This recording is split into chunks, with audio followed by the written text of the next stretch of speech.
Glória a Deus, aleluias. Graças a Deus por estarmos aqui mais uma vez para a leitura diária da Bíblia.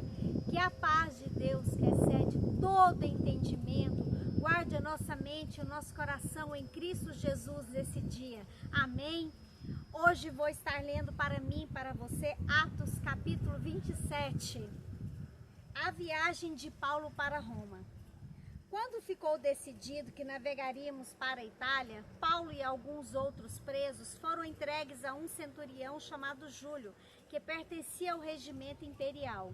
Embarcamos um navio de Adramítio, que estava de partida para alguns lugares da província da Ásia, e saímos ao mar, estando conosco Aristarco, um macedônio de Tessalônica. No dia seguinte, ancoramos em Sidom e Júlio, num gesto de bondade para com Paulo, permitiu-lhe que fosse ao encontro dos seus amigos para que estes suprissem as suas necessidades. Quando partimos de lá, passamos ao norte de Chipre,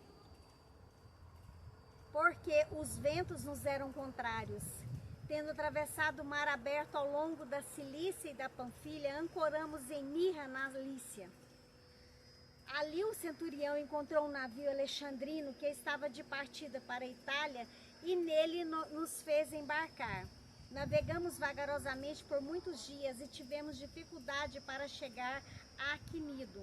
Não sendo possível prosseguir em nossa rota, devido aos ventos contrários, navegamos ao sul de Creta, defronte de Salmona.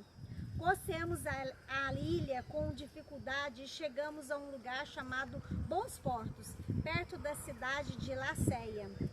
Tínhamos perdido muito tempo e agora a navegação se tornara perigosa, pois já havia passado o jejum. Por isso Paulo os advertiu: Senhores, veja que a nossa viagem será desastrosa e acarretará grande prejuízo para o navio, para a carga e também para a nossa vida. Mas o centurião, em vez de ouvir o que Paulo falava, seguiu o conselho do piloto e do dono do navio. Visto que o porto não era próprio para passar o inverno, a maioria decidiu que deveríamos continuar navegando com a esperança de alcançar Fenícia e ali passar o inverno. Este era o porto de Creta, que dava para o sudeste e noroeste. Começando a soprar suavemente o vento sul, eles pensaram que haviam obtido o que desejavam. Por isso levantaram âncoras e foram navegando ao longo da costa de Creta. Pouco tempo depois, desencadeou-se da ilha um vento muito forte, chamado Nordeste.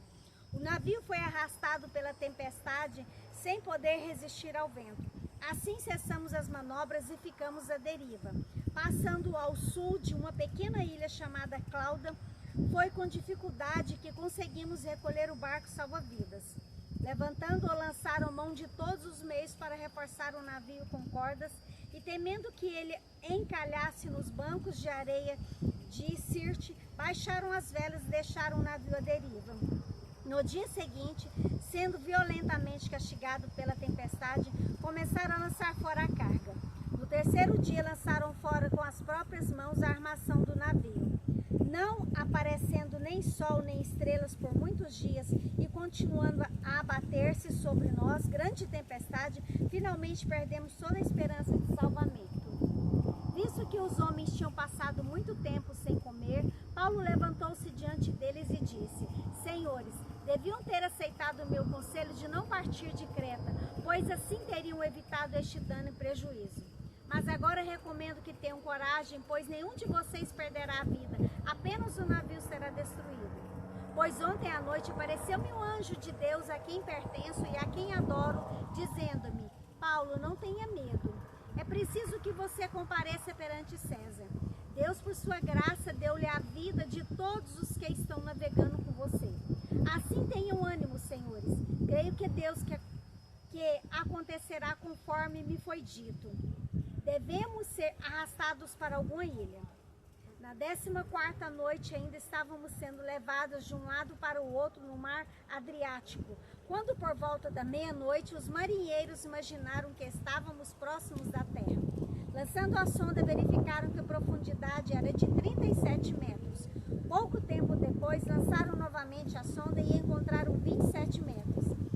temendo que fôssemos jogados contra as paredes, lançaram 4 âncoras da popa e faziam preces para que amanhecesse o dia.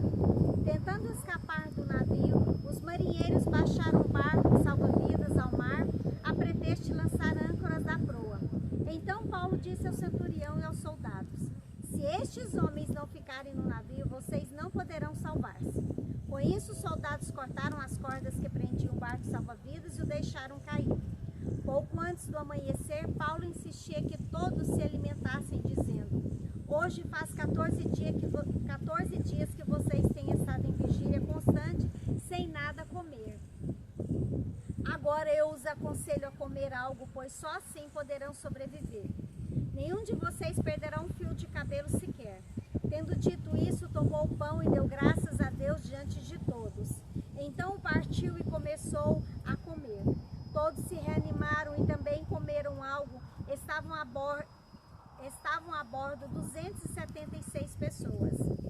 Depois de terem comido até ficarem satisfeitos, aliviaram o peso do navio, atirando todo o trigo ao mar. Quando amanheceu, não reconheceram a terra, mas viram uma enseada com uma praia, para onde decidiram conduzir o navio se fosse possível. Cortando as âncoras, deixaram-nos no mar, desatando ao mesmo tempo as cordas que prendiam os lemes. Então, alçando a vela da proa ao vento, dirigiram-se para a praia. Mas o navio encalhou num barco de areia, onde tocou o fundo. A proa encravou-se e ficou imóvel, e a popa foi quebrada pela violência das ondas. Os soldados resolveram matar os presos para impedir que algum deles fugisse, jogando-se ao mar. Mas o centurião queria poupar a vida de Paulo e os impediu de executar o plano. Então ordenou aos que sabiam nadar que se lançassem primeiro ao mar em direção à terra. Os outros teriam que salvar-se em tábuas ou em pedaços de navio. Dessa forma, todos chegaram a salvos em terra. A palavra do Senhor, ela se cumpre nas nossas vidas, pois a fidelidade de Deus, ela excede todo o nosso entendimento. E o Senhor diz a mim e a você nesse dia: não tenha medo. Amém? Fique com Deus. Se for da vontade do Senhor, nos encontraremos novamente. Um grande beijo no seu coração.